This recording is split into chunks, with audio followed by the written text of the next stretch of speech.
Bharatiya Janata party या हिंदूच्या नावाखाली एक वेगळा अजेंडा राबवत होती। बटेंगे तो कटेंगे, एक है तो सेफ है, हे नारे भारतीय जनता पार्टीचे होते। हे हिंदू म्हणून नव्हते। तुम्ही इथं सगळ्यांना हिंदू म्हणून एकत्र यायला आवाहन केलं होतं। तुम्ही भारतीय जनता पार्टीच्या लोकांना बोलवलेलं नव्हतं। मग तुम्हाला जर हेच करायचं होतं तर तुम्ही फक्त भाजपचे लोक बोलवायचे, हिंदू म्हणून कशाला बोलवलं कोणाला? हिंदूला बोलवलं होतं तर तुम्ही त्या ठिकाणी ह्या गोष्टी करायला नको होत्या। आणि बटेंगे तो कटेंगे, एक है तो सेफ है, आणि जेव्हा परभणीमध्ये दंगल सुरू झाली तेव्हा एक बी सेफ व्हायला पुढे आला नाही। कुठे गेले सेफ वाले परभणीतले सगळे? अरे बोलायला सोपं असते, निभावताना लई त्रास होत असते। डॉक्टर बाबासाहेब आंबेडकरांच्या पुतळ्या शेजारी असलेल्या संविधानाची जी काही विटंबना झाली त्या घटनेचा पहिले निषेध करतो। हा पूर्ण परभणीकरणीच नाही तर देशातल्या किंवा जगातल्या बाबासाहेबांना मानणाऱ्या प्रत्येक व्यक्तीनं या घटनेचा निषेध केला। यामध्ये कुठलाही दुमत असण्याचं कारण नाही। परंतु ही घटना घडली ही अत्यंत दुर्दैवी आहे। आता तो घटना करणारा कोण आहे, कसा आहे, हे आता तपासाचा भाग आहे।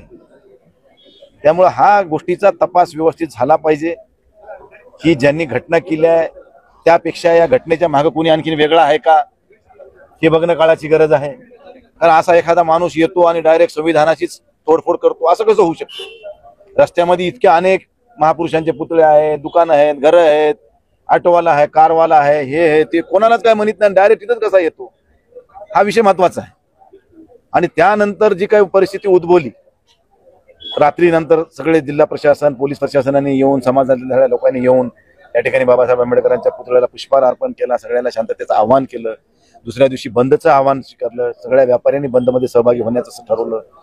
त्यानंतर काही युवक, काही महिला, काही युवती ह्या ज्या काही भावना विवश झाल्या, कारण संविधानाला हात घालणं, आज देशात आपल्या देशाचा कारभार सगळा संविधानावर चालतो। संविधान म्हणजे आपल्यासाठी, आम्ही जेव्हा लोकसभेमध्ये शपथ घेतो ते संविधानाला साक्षी ठेवून शपथ घेतो। या चेअरवर बसणारा प्रत्येक व्यक्ती संविधानाला धरून बसतो। त्या संविधानावर हात घालणं हा देशद्रोही असं एखाद्या वेळेस म्हणता येईल। आणि अशा ह्या देशद्रोही व्यक्तींना कठोर शासन झालं पाहिजे, ही भूमिका सर्वसामान्य जनतेची आहे। आणि त्यातून उद्भवलेला हा प्रसंग होता। पण ह्या प्रसंगामध्ये नेते मंडळींनी पुढाकार घेऊन शांतता प्रस्थापित करण्याचा प्रयत्न केला, पण काही अंडर 18 किंवा अंडर 20 म्हणा ह्या लोकांनी थोडा अतिरेक करण्याचा प्रयत्न झाला। ह्याच्यात काही दुमत असायचं कारण नाही। नाहक काही व्यापाऱ्यांची दुकानं फुटली, काही लोकांच्या गाड्या फुटल्या, काही लोकांच्या मोटरसायकली जळाल्या व फुटल्या, काही लोकांच्या दुकानाची बोर्ड फुटली, ह्या लोकांचं मोठ्या प्रमाणात नुकसान झाले, काही लोकांना त्रास झाला। त्याच्याबद्दल मी या ठिकाणी जिल्ह्याचा खासदार म्हणून माफी मागतो। परंतु ह्या सगळ्या लोकांना ज्यांचं नुकसान झालंय त्या लोकांना शासनाची मदत झाली पाहिजे, अशा स्वरूपाची विनंती मी आपल्याला या निमित्तानं करतो। त्यामुळं आज ही झालेली घटना आणि त्यानंतर मी असं ऐकलं की ह्या ठिकाणी काही भारतीय जनता पार्टीच्या लोकप्रतिनिधींनी माझ्यावर सुद्धा गुन्हा दाखल करावा अशा स्वरूपाची मागणी केली, अशा स्वरूपाचं माझ्याकडे काही माहिती मिळाली। माझं म्हणणं एवढंच होतं की दुपारी बांगलादेशमधल्या हिंदूंना प्रोटेक्शन देण्याच्या संदर्भानं मोर्चा काढण्यात आला। त्या मोर्चाला भारतातल्या प्रत्येक नागरिकाचं समर्थन आहे, कोणाचा विरोध असायचं कारण नाही। कारण हा भारतीय लोकांना जर त्रास होत असेल तर त्यांना प्रोटेक्शन देणं, त्यांच्यासाठी आपण उभं राहणं हे आपलं कर्तव्य आहे। पण हे कर्तव्य पार पडत असताना भारतीय जनता पार्टी या हिंदूच्या नावाखाली एक वेगळा अजेंडा राबवत होती। बटेंगे तो कटेंगे, एक है तो सेफ है, हे नारे भारतीय जनता पार्टीचे होते। हे हिंदू म्हणून नव्हते।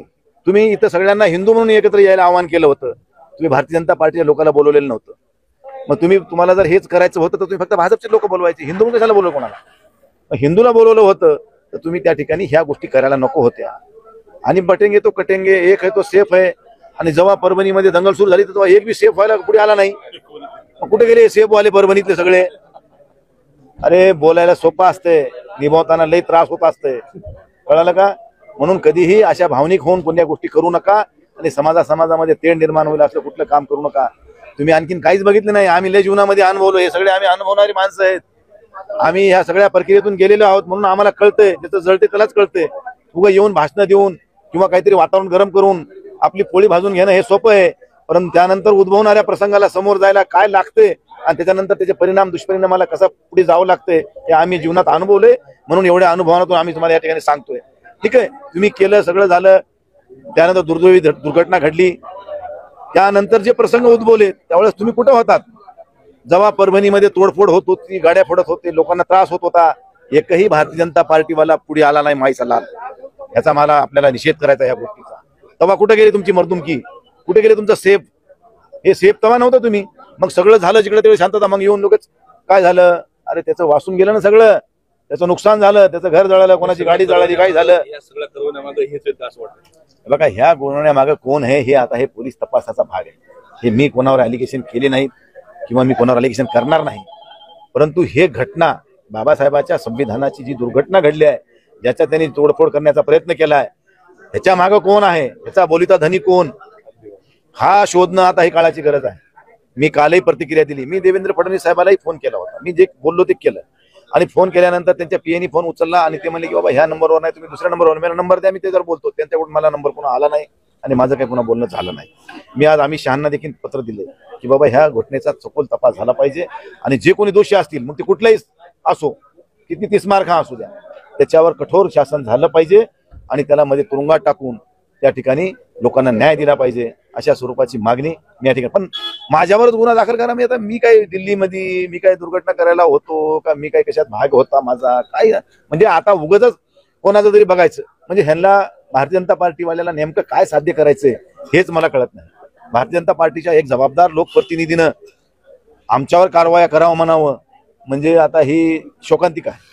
बाकी जास्त बोलत नाही. शेवटचा प्रश्न की उद्धव ठाकरेंचे खासदार पंतप्रधान मोदींना भेटले अशी चर्चा सुरू आहे, काय तथ्य? आज आम्ही देशाच्या पंतप्रधानांना शिवसेनेचं शिष्टमंडळ भेटायला गेलो होतं, पण आम्हाला त्यांची भेट मिळाली नाही. त्यांनी आम्हाला सोमवारची वेळ दिलेली आहे. बांगलादेशामधल्या हिंदूला संरक्षण द्यावं आणि त्यांना त्या ठिकाणी जी काही मदत लागेल ती करावी, पण त्यांचे होणारे हाल थांबवण्याच्या पार्श्वभूमीवर आमचं शिवसेनेचं शिष्टमंडळ पंतप्रधानांना भेटणार आहे, याच्यामध्ये काही दुमत नाही. ऑपरेशन लोटस सारखं काही चालू आहे? ऑपरेशन लोटस हे परभणीमध्ये आज थांबवण्याचं आता तुम्ही सर्व शांतता समितीच्या बैठकीत ऐकले, त्यामुळे आता त्याच्यावर भाष्य करणार नाही. पण ह्या ठिकाणी ज्यांचं नुकसान झालंय त्यांना मात्र नुकसान भरपाई मिळाली पाहिजे. ही नैतिक जबाबदारी प्रशासनाची आणि शासनाची दोघांची बी आहे आणि त्यांनी ती पार पाडावी, अशा स्वरूपाची विनंती मी आपल्याला या निमित्तानं करतो.